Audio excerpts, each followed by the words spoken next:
Assalamualaikum warahmatullahi wabarakatuh.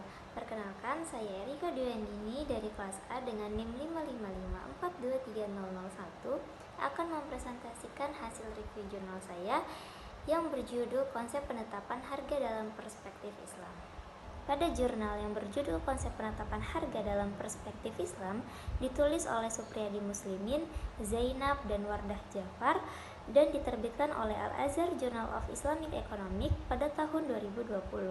Dalam jurnal ini, abstrak yang diambil adalah penetapan harga dalam Islam berdasarkan maqasid al-syariah untuk mewujudkan kemaslahatan dan menghindari kerusakan di antara manusia.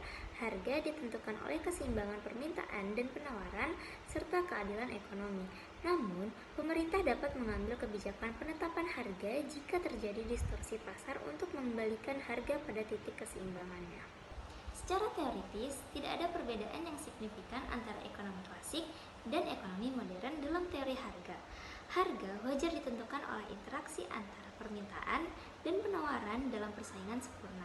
Namun, dalam ekonomi modern, teori dasar ini menjadi lebih kompleks karena adanya beragam perilaku pasar, produk, dan perilaku yang mengakibatkan distorsi pasar. Tapi dalam konsep Islam, memahami bahwa pasar dapat berperan efektif jika prinsip persaingan bebas diterapkan dengan efektif.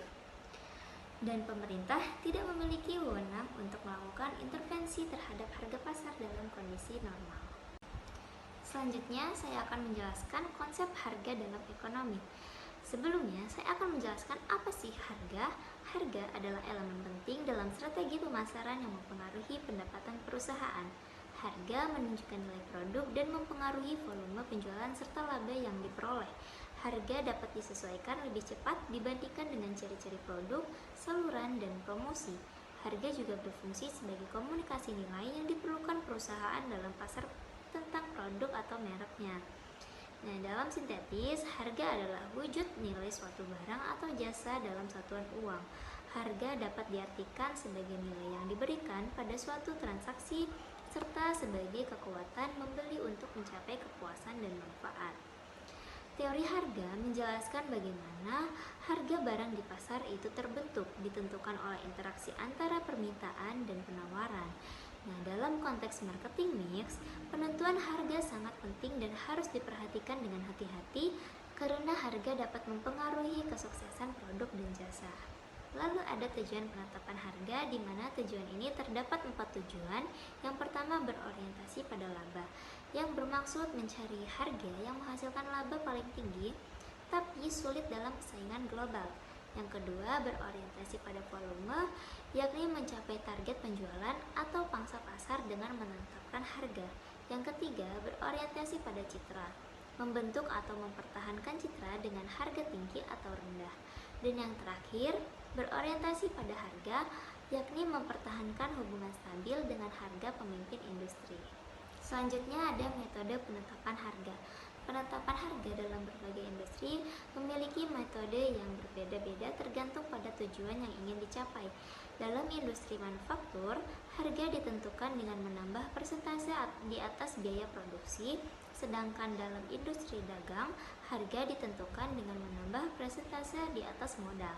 Dalam industri jasa, harga ditentukan dengan memperhitungkan biaya yang dikeluarkan dan pengorbanan tenaga dan waktu. Menurut Fandi Ciptono, metode penetapan harga dapat dikelompokkan menjadi 4 berdasarkan basisnya. Yang pertama, metode berbasis permintaan.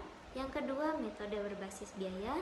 Yang ketiga, metode berbasis laba. Dan yang keempat, metode berbasis persaingan. Masing-masing metode ini memiliki contoh yang spesifik seperti skimming pricing, standard markup pricing, target profit pricing, dan customary pricing. Lalu ada penetapan harga dalam perspektif Islam. Dalam Islam, menekankan keseimbangan harga untuk mencapai stabilitas harga dan mengatasi ketidakstabilan harga. Namun, terdapat perbedaan pendapat ulama tentang apakah negara boleh terlibat dalam penetapan harga. Nah, dalam sejarah Rasulullah SAW menjadi pengawas pasar dan menghormati proses pasar. Beliau menolak untuk turut campur dalam penetapan harga karena khawatir akan terjadi ketidakadilan yang dilarang dalam Islam. Islam mengutamakan kebebasan pasar dalam menentukan harga, namun dalam situasi tertentu. Nah, penetapan harga oleh pemerintah dapat diperbolehkan untuk mengatasi distorsi pasar dan melindungi hak-hak orang lain. Menurut Imam Hambali dan Imam Syafi'i, menolak penetapan harga karena dianggap akan memberatkan masyarakat. Sementara Imam Malik dan Imam Hanafi membolehkan untuk barang-barang yang bukan kebutuhan pokok. Penetapan harga harus mengikuti prinsip maqasid al-syariah untuk mencapai kemaslahatan dan menghindari kerusakan di antara manusia. Dalam Islam sendiri, harga ditentukan melalui kesepakatan antara penjual dan pembeli. Tetapi, jika pedagang meningkatkan harga melebihi batas wajar, itu dianggap sebagai perbuatan zolim. Beberapa ulama menolak ide penetapan harga oleh pemerintah karena dianggap sebagai bentuk kezoliman.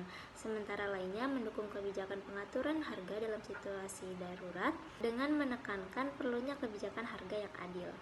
Para ekonom muslim seperti Abu Yusuf, Al-Ghazali, Ibnu Taimiyah, dan Ibnu Khaldun memahami bahwa ketersediaan barang yang sedikit dapat meningkatkan harga, sedangkan ketersediaan yang banyak dapat menurunkan. Mereka juga memahami dinamika permintaan dan penawaran sebagai faktor yang mempengaruhi harga. Abu Yusuf mengkritik pandangan yang hanya memperhatikan kurva permintaan karena menurutnya tidak selalu benar bahwa harga akan naik jika barang langka dan turun jika barang melimpah. Selanjutnya, Al-Ghazali menjelaskan peran perdagangan dan lahirnya pasar yang harga-harganya ditentukan oleh dinamika permintaan dan penawaran. Ibnu Taimiyah menyangkal anggapan bahwa kenaikan harga disebabkan oleh ketidakadilan dan mengatakan bahwa harga sebenarnya ditentukan oleh dinamika permintaan dan penawaran. Lalu Ibnu Khaldun membagi barang menjadi kebutuhan pokok dan pelengkap dan menjelaskan bahwa penawaran yang sedikit dapat meningkatkan harga, sementara penawaran yang banyak dapat menurunkannya, tergantung pada ketersediaan barang dan kemudahan transportasi antar kota. Selanjutnya, konsep mekanisme pasar dalam Islam. Konsep mekanisme pasar dalam Islam didasarkan pada prinsip-prinsip seperti ar-ridho atau kebebasan kontrak, persaingan yang sehat, kejujuran, dan keterbukaan serta keadilan. Islam menekankan pentingnya transaksi yang dilakukan dengan kerelaan dari kedua belah pihak, persaingan yang sehat untuk mencegah penimbunan atau monopoli, kejujuran untuk mencegah kebohongan dan penipuan, serta keterbukaan dan keadilan untuk memastikan transaksi yang adil dan transparan. Lalu dalam jurnal ini terdapat kontribusi akademik yang mana analisis maqasid al-syariah dalam penetapan harga menekankan keseimbangan antara kemaslahatan dan pencegahan kerusakan dalam masyarakat Islam. Pemerintah harus mengatasi distorsi pasar, menjaga keadilan ekonomi, dan menangani masalah seperti penimbunan barang atau monopoli. Prinsip-prinsip Islam seperti ar-ridho, fair competition, kejujuran, keterbukaan, dan keadilan juga harus dipertimbangkan.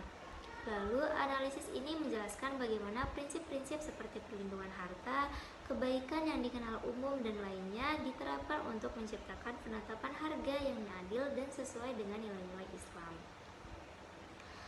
Lalu, kekurangan dan kelebihan pada jurnal ini adalah jurnal artikel ini memberikan penjelasan yang jelas dan rinci tentang bagaimana konsep penetapan harga dalam Islam dapat diterapkan dalam berbagai situasi ekonomi. Lalu, penjelasan yang jelas dan rinci serta keterkaitan dengan teori dapat membantu memperjelas bagaimana konsep ini dapat diterapkan dalam berbagai konteks.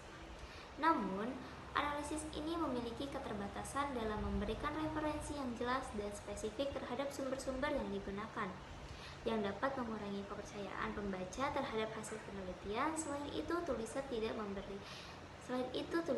memberikan analisis yang mendalam tentang bagaimana konsep penetapan harga dalam Islam dapat diterapkan dalam konteks ekonomi modern, serta tidak adanya contoh kasus yang spesifik dan relevan tentang penerapan konsep penetapan harga dalam Islam dalam situasi ekonomi yang berbeda.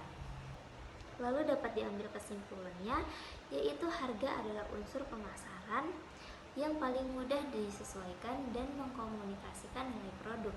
Dalam teori harga, beberapa hal harus dipelajari, termasuk tujuan penetapan harga, metode penetapan harga, dan hukum asal harta yang tidak memperbolehkan penetapan harga untuk barang-barang primer. Namun, dalam Islam, mekanisme penentuan harga harus sesuai dengan maqasid al-syariah yang menghasilkan kemaslahatan dan menghindari kerusakan di antara manusia.